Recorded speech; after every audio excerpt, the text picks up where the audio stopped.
우리가 어느 날 갑자기 남들이 보지 못하는 것을 보고 남들에게 들리지 않는 소리를 듣는 그런 일이 일어난다면 어떤 생각이 드세요? 옆에 있는 우리 양근영님 같은 경우에는 10대 시절부터 환청, 환시 경험을 아주 많이 했다고 합니다. 오늘은 그에 대한 이야기를 한번 나눠볼까 해요. 남들은 경험할 수 없는 무서운 경험들을 많이 했는데 그쵸. 어떠셨어요? 보고 듣는 것 자체도 많이 낯설기 때문에 많이 무섭다는 생각을 했지만 더 무서운 것은 내가 미친 것이 아닌가라는 그 현실적인 공포가 정신병적 가장 무섭더라고요. 오케이. 그때 당시에는 중고등학생 시절이기 때문에 그냥 미쳤나 보다라고만 생각을 했었고 나중에 이제 증상이 20대 후엔 사라졌지만 정식적으로 간호학 공부를 했을 때 제가 느꼈던 증상이 이거 조현병 증상이랑 너무 비슷한데? 라고 생각했는데 좀 다른 거예요. 예를 들어서 뭐 언어의 와해라던가 위생적인 부분이 많이 떨어진다던가 이제 두드러지는 조현병의 양상이 보이고 들리는 것을 제외하고는 나타나질 않는 거였어요. 그 외에는 정상이니까. 네, 사실 지금도 의문이긴 해요. 이게 내가 미친 건가 아닌가라는, 그때 잠깐 미쳤던가 아니면 안 미쳤었던가 그런 거에 대한 의문이 지금도 있기는 한데 네. 떠올려보면 좀 신기했던 경험이긴 했어요. 왜냐하면 중고등학생 아이가 알만한 정보를 환청이라고 해야 되잖아요. 들리는 소리. 그 들리는 소리가 알려줬었거든요. 그러면 소리를 들려주는 영혼? 눈으로 직접 보면서 들은 거예요? 보이긴 보였었는데 자세하게 보이지는 않았었고 네. 저의 전생과 연관이 있는 영체라고만 얘기를 했었어요. 어떻게 보였어요? 그냥 뭐 안개처럼? 그냥 흐릿하게? 흐릿하게 보였고 정확한 건 아니고 사물이 투영되게 보였었고 그냥 저게 뭔가 일렁인다. 저는 이제 시골 출신입니다. 논과 밭 덜에 나가보면 여름에 아지랑이가 이렇게 피어오르거든요. 그런 느낌? 약간 연기 같은 느낌. 흐릿한 느낌. 네, 뭐잖아요. 그러니까 아지랑이와 연기가 합쳐진 느낌. 이 영혼들이 네. 어떤 그런 좀 특징이 있어요. 대부분의 영체라고 느낀 영체? 그런 물질 같은 경우는 사실 크게 해가 있다는 생각을 들지가 않았었어요. 그냥 저거는 뭔가 있는데 처음에는 그냥 아지랑인가? 뭔가 있네? 라고 생각을 했는데 남들은 안 보인다는 거예요. 그 현상조차도. 그때부터 저건 혹시 귀신이 아닌가? 그 생각을 했다가 또 어떤 거는 너무 섬뜩하게 느껴지는 경우가 있는 거예요. 조금 색깔도 거무튀튀하게 보이기도 하고 거무튀튀. 네, 좀 오싹한 느낌 있잖아요. 그런 게 드는 거예요. 그때 확신 아닌 확신을 했어요. 저건 사람 아니다. 그러면 우리가 이제 그런 영체를 보통 사람들 잘 보지 못하잖아요. 네. 낮에 보고 밤에도 봤어요? 네, 저는 주로 밤에는 집에 너무 콕 들어박혀 있었기 때문에 학생의 본분을 지키기 위해서 공부를 했구나. 네. 네. 근데 이제 낮에 생활을 하다 보면 수시로 이게 지나다니는 거예요. 때로는 정말 작은 알갱이 같이 돌아다니기도 하는 거예요. 네. 눈에 꼭 먼지 떠다니듯이 뭔가 보인다고 하잖아요. 근데 그게 아니었어요. 근데 사람들은 그걸 못 느끼겠대. 그러니까 영체 사진을 찍으면 뭔가 하얀 게 동그란 게 떠다니는 게 보이잖아요. 보이기도 하죠. 그런 식으로 한 번씩 보이기도 하는 거예요. 네. 이거는 대체 왜 떠다니는 건가? 애들한테 보이니? 이러면 대체 뭘 보고 쟤는 저런 소리를 하는 건가? 친구들한테. 네, 표정이 정말 쟤는 정말 괴짜다라는 표정으로 바라보기도 했고. 같이 떡볶이 먹고 있고 순대 먹고 있는데 갑자기 저 보여? 네. 보여? 그러면 뭐야, 쟤 저? 또 뭔가 저 또, 상상을 했나 아우, 보다. 미친년인가 보다. 이렇게 친구들끼리 되는 워낙 거예요. 괴짜라는 얘기를 많이 들어서 교차 소리 많이 들었겠다. 많이 들었어요. 또 10대 시절이었으니까 네. 또 사실 너무 무섭잖아요. 이런 네. 어느 날 갑자기 들리고 보이고 네. 했던 게 있다 보니까 부모님과 좀 상담을 나눴었어요. 정말 너무 무섭고 이상하다는 생각이 드니까 정신병적인 측도 어머니가 간호사셨기 때문에 뭔가 이상하면 병원에 가야 된다라는 걸 전 주입을 받았었거든요. 이게 만약에 정신적인 문제라면 나는 정신병원에 정신과에 상담을 받아야 되지 않겠는가라는 생각을 했기 때문에 상담을 했는데 엄마가 그냥 사춘기의 감수성인 걸 거야 이렇게 넘어가시는 거예요. 근데 그런 거 치고는 너무 이상한 거죠. 그런 영체들을 자주 봤잖아요. 집에서도 네. 보고 이제 거리에서도 낮에도 보고 뭐 친구들 사이에서도 뭐 나타나고 했는데 걔네들이 본인에게 어마어마한 걸 심오한 동양 철학 알려줬다고. 네, 주로 이제 곁에 붙어 있었던 영체가 말을 하긴 했었는데요. 주로 어떤 얘기를 많이 했었냐면 그때 텔레파시로 하겠죠. 네, 느낌으로. 그쵸. 네네. 입은 열진 않았어요. 하지만 당연하죠. 저한테 또렷하게 알아요. 들렸었거든요. 그게 너무 또렷해서 내가 상상한 게 아닌가 그런 생각까지 해봤는데 음양모행이 어쨌나니 아니면 뭐 윤회가 어쩌느니 뭐 이런 얘기를 하는 거예요. 업보가 어쩌고 이런 얘기를 하니까 사실 중고등학생이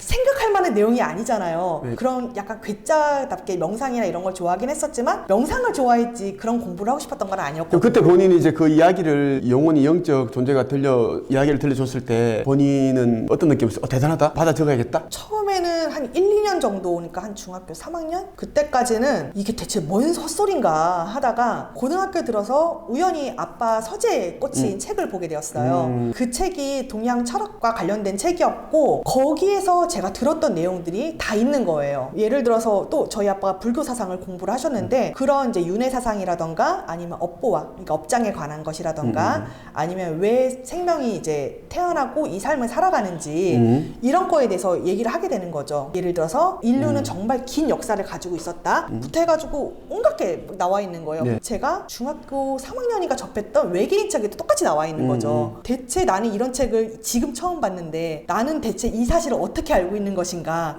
그럼 나는 미친 게 아닌가? 라는 생각을 한 번 다시 하게 됐죠. 본 금성에서 온 여인 그 책도 봤죠. 네. 네네. 저도 봤고 윤회를 믿어요? 저는 강력하게 환생? 믿습니다. 네. 믿게 된 계기랄까? 우선은 저한테 이런저런 정보를 알려준 영체가 네. 저의 전생과 관련이 있다는 소리도 했었고 저의 전생도 보여준 적이 있어요. 그때 경험했던 게 정말 안 믿기실 수 있지만 저의 전생 중 하나가 1만 년 전에 세상에서 살고 있었어요. 1만 년 전에. 근데 그때는 우리가 생각도 못했던 아틀란티스 대륙이니 대륙이니 아니면 또 그 외 다른 문명들도 있었던 거죠. 그때 어떤 일을 하고 오셨어요? 남자였어요? 여자였어요? 여자였고 신관이라고 해야 될까요? 신관이었어요. 신관에서 그 뭐 하고 있었구나. 네, 제사를 모시는 그런 직책에 있었고요. 그러다 보니까 사실 우리가 정상적으로 역사를 배울 때는 1만 년 전의 역사는 구석기 시대 이런 얘기를 하고 있잖아요. 그러니까 이건 말도 안 된다 이런 생각을 했었거든요. 근데 그런 환청을 듣게 되고 그리고 우연히 외계인과 관련된 도서라던가 아니면 동양 철학에 관련된 얘기, 고대 문명과 관련된 얘기를 듣다 보면 일치하는 거를 많이 알게 됐어요. 그러면서 점점 내가 겪은 것이 거짓이 아닐 수도 있겠다라는 생각을 하게 된 거죠. 영체로부터 그러한 이야기를 들었다? 네. 저 같은 경우에는 전생 부모님을 배웠던 꿈을 꾸었어요. 제가 꿨는데 저는 이제 한 100년 정도 전에 이제 미국의 뉴올리언스에서 제가 이제 살았더라고요. 그때 제가 한 7살 때 정도 이렇게 그곳을 갔다 왔는데 우리 부모님은 흑인이시더라고요. 흑인이셨어요. 꿈속에서는 너무 이제 진짜 실제보다 더 실제니까 너무 눈물이 나는 거야.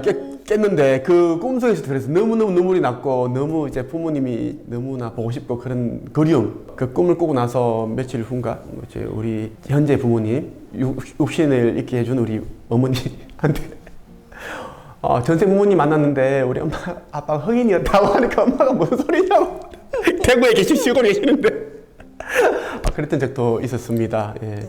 그 윤회라는 게 우리가 다시 이제 태어났다가 죽고 다시 태어나고 이렇게 하죠. 맞죠? 몇천 맞아요. 번, 뭐 몇만 회 이렇게 하지 않아요? 예. 맞아요. 보통 이제 뭐 곤충들도 동물들도 파충류들도 모든 것들은 다 이제 윤회를 하잖아요. 그쵸. 그것도 믿겠죠? 저도 믿고 있어요. 그래서 옛날에 우리 웹툰 중에 신과함께라는 게 있잖아요. 그리고 네. 여러 가지 문이 있고 네. 축생의 문도 있단 말이에요. 근데 아마 제가 기억을 못했겠지만 아마 저도 그런 과정을 겪었을 거고 제가 기억하는 거는 아마 인간으로서의 3밖에 기억을 못하고 있지만 그런 과정을 겪어서 사람으로 태어났다가 더 죄를 짓고 또 깨우칠 게 있으면 짐승으로도 태어났다가 아마 그런 게 아닐까라고 생각을 하고 있습니다. 예전에는 제가 이제 인간들만 이제 윤회를 하고 환생을 하는 줄 알았는데 공부를 하고 많은 그런 이제 생각을 하고 알게 된 게 뭐냐면 모든 것들은 다 윤회한다라는 거예요. 바위도 그렇고 모든 쇠도 그렇고 전부 다 모든 것들은 뭐 메뚜기, 귀뚜라미, 강아지, 소 다 윤회를 한다. 축생들 특히 동물들 같은 경우에는 또 걔들이 가는 또 이제 천계가 따로 있잖아요. 맞아요. 동물들이 천계에서는 또 인도령들이 이제 영혼들이 또 보살펴 주기도 하고 해서 우리 사람과 동물들의 그 윤회 시간도 다르더라고. 윤회를 보다 보면요, 윤회에도 차원이 있어요. 맞아요. 그래서 인간의 윤회는 사실 정말 끝장판 윤회 중에 하나거든요. 삶으로서의 끝장판이라고 볼 수 있죠. 네네네. 그래서 이보다 더 높은 경지로, 그러니까 신선의 경지라고 하잖아요. 신선의 경지로 나아가기 위한 이제 마지막 관문이 인간이에요. 근데 여기서 합격하면 신선이 되는 거고. 마스트. 맞아요. 근데 정해져서. 여기서 떨어지면 다시 이제 랭크 다운이라고 하잖아요. 축생으로 가기도 하고 다시 인간으로 그 랭크로 다니기도 하는 그런 과정을 겪는 거죠. 패자부활전이 일어난다는 맞아요. 거죠. 그게 이제 우리 윤회라고 하는 거예요. 맞죠? 신이 주신 안에 어떤 축복인데 여기에서 궁금한 게 뭐냐면 보통 사람들의 눈에 보이지 않으니까 그 영체들이 본인에게 이제 알려줬던 내용들 가운데 가장 좀 뭔가가 의미 있고 지금에 와서 보니까 정말 진짜 엄청난 이야기를 들려줬는데 내가 그때 받아쓰기를 했더라면 뭐 적었더라면 뭐 그런 생각이 드는 적 없었나요? 정말 그 정도까지는 이렇게 엄청난 경험을 했으면 저도 설렜겠지만 그 정도는 아니었고요. 네. 그냥 이제 여러 가지 제가 환생을 했을 때 인간으로서 몇 번의 환생을 겪었었거든요. 그러면서 드는 의문이 하나가 있었어요. 이상하게 비슷한 지역에서 비슷한 성씨를 가진 사람들로 계속 태어나는 거예요. 그래서 이거는 내가 환상이라서 고만고만한 것만 생각을 해서 환생이라고 착각을 한 건가라고 생각을 했는데 계속 이런 쪽의 진리를 탐구를 하다 보니까 사람의 상상력이라는 게 영체들 크게 다를 바가 없더라고요. 태어나는 거는 결국 익숙한 곳에 태어나고 그 환경에서 조금 더 나아가기 위해서 더 노력을 하고 그러면서 좀 더 발전을 이룬다라는 것을 알게 되었거든요. 어마어마한 깨달음인데 곧 이제 열반의 경기에 오르시겠어. 어마어마한 깨달음 이 자체가. 영체든 사람이든 비슷한 경험인데 사실 비슷한 것에서 새로운 것을 찾을 수 있다면 그게 정말 깨달음이라고 생각을 하거든요. 네. 어떤 사람은 부자로 태어나고 어떤 사람은 가난한 사람, 또 아픈 사람, 건강한 사람 여러 가지로 태어나잖아요. 환생을 몇 번 겪으면서 느낀 것은 다 이유가 있었다라는 거예요. 부자로 태어난 이유가 있고 가난하게 태어나간 이유가 있고 예를 들어서 이거는 부자와 가난한 자를 선택하는 건 치트키와 같아요. 그래서 부자로 선택을 하면 돈으로서 공덕을 베풀 수가 있어요. 근데 대부분은 그걸 까먹어요. 그러면 이 치트키를 사용했기 때문에 이걸 잘 사용해서 돈으로서 공덕을 잘 쌓으면 정말 다음 세계 더 좋게 태어날 수가 그렇죠. 있고 네. 더 높은 경지로 갈 수 있는데 이 좋은 걸 낭비했다 이거예요. 그렇기 때문에 페널티를 줘요. 다음 세계는. 그렇죠. 네. 그리고 가난하게 태어나서 이걸 잘 극복을 하잖아요. 그러면 역경을 이뤄기 때문에 영혼의 레벨업이 일어나요.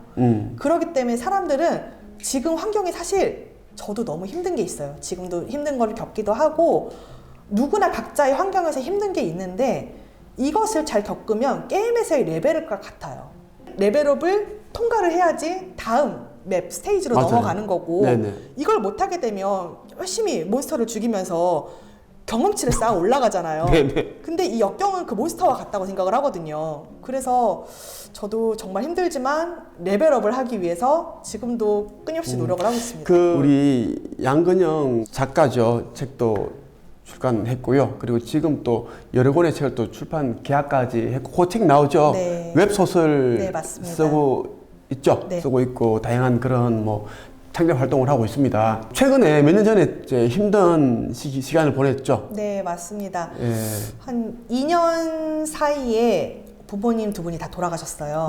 그래서 1년 반 전에 어머니 돌아가시고 그 다음에 반년 전에 아버지까지 돌아가셔서 이제 완전한 혼자가 됐죠. 네. 그때 많이 힘드셨겠어요, 맞죠? 그때 네. 이제 그 암으로 돌아가셨잖아요, 두 분 다. 네. 그렇게 참 이제 힘든데 보통은 제가 이제 우리 양근영 작가를 옆에서 제가 지켜보면 정말 단단한 사람이다. 어떤 사람들은 뭐 단단해 보이지만 또 내면적으로 굉장히 좀 연약한 사람도 있지만 양 작가는 굉장히 어떻게 그렇게 그런 힘든 시간을 보내면서도 본인이 원래 가지고 있는 그런 고유성 이런 부분들 잃지 않을 수가 있는지 진짜 강한 사람이다라는 생각이 들고 본인이 이제 10대 때 그런 이제 영체들을 보고 영체들이 심오한 그런 뭐 깨달음, 뭐 이야기들을 들려주고 전생 경험도 본인 이제 알게 되었고 환청 환시 윤회를 한다는 것까지 본인은 이제 알고 있잖아요. 네. 근데 이제 부모님까지 이제 그렇게 해서 세상을 떠나셨는데, 네. 그러니까 제가 보기에는 이제 보통 사람은 아니다라는 거예요. 뭔가 좀 영적으로 일반적인 사람과 완전 달라요, 자체가. 그래서 나는 이제 우리 지구인이기보다는 다른 배로서 온 사람이 아닌가 하는 생각이 듭니다. 사실 이제 어머니 아버지를 이제 좀 짧게나마 간병을 하게 되었고 크게 고통을 겪지는 않고 돌아가셨어요.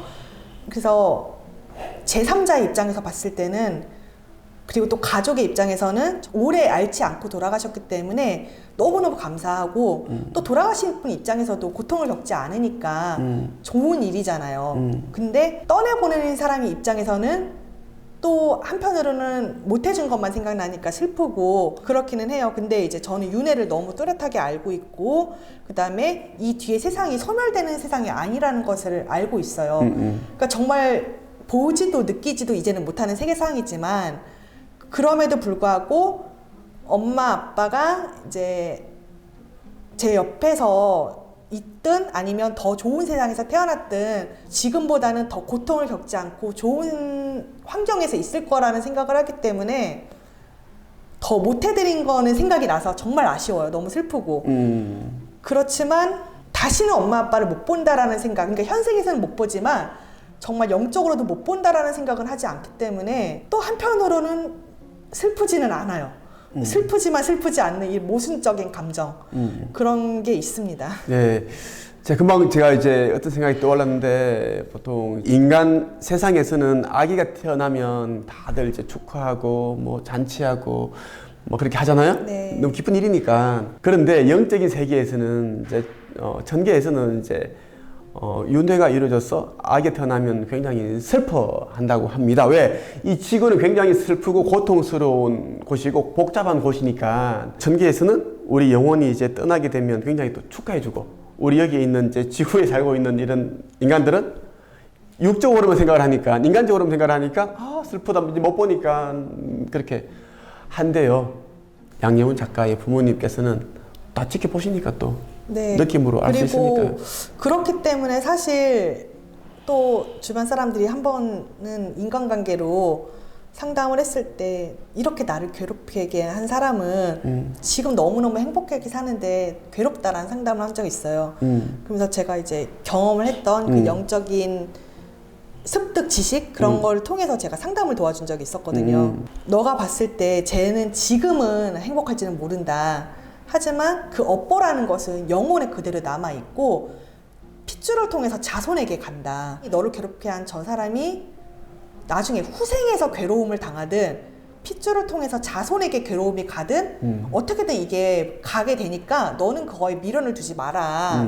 그렇게 얘기를 한 적이 있거든요. 그렇게 하면 이제 상대방은 어떻게 위로가 되나요? 그 아이도 수련을 하는 아이였기 때문에 수련하니까. 이해는 하는데 사실 감정적으로는 납득하기 힘들죠. 그렇죠. 다 당장에 진짜 힘들고 어떻게 뭐 폭발하겠는데 네. 윤회가 어떻고 뭐 환생이 어떻고 카르마가 어떻고 업보가 그렇죠. 네. 그러니까 그 아이도 알면서도 저한테 이제 그 답답함을 호소한 그렇죠. 거였고 답은 알고 있는데 다시 한번 답을 줘. 나한테 확신을 줘라는 그런 거를 원했던 걸 거예요. 그렇죠. 아마. 공감해달라는 거. 맞아요. 공감. 그러니까 네. 너는 절대 그 업보가 사라지지 않으니까 그냥 무시해라. 네.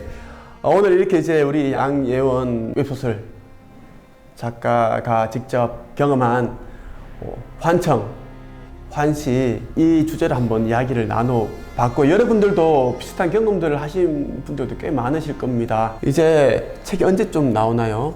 아마 네. 4월에 나올 거예요. 예. 지금 계속 수정하고 있고 그다음에 계속 출판사랑도 얘기를 나누고 있기 때문에 나올 거고 사실 뭐 경험적인 거는 아니지만 네. 사람의 생각이라는 것은 어딘가에 있는 경험을 가져와서 생각을 표현한다고 생각을 하거든요. 그 살짝 얘기하면 어떤 내용인가요? 웹소설이? 어른들의 세상입니다. 19금인가요? 네. 네네네. 오늘 여기까지 하겠습니다. 감사합니다. 네.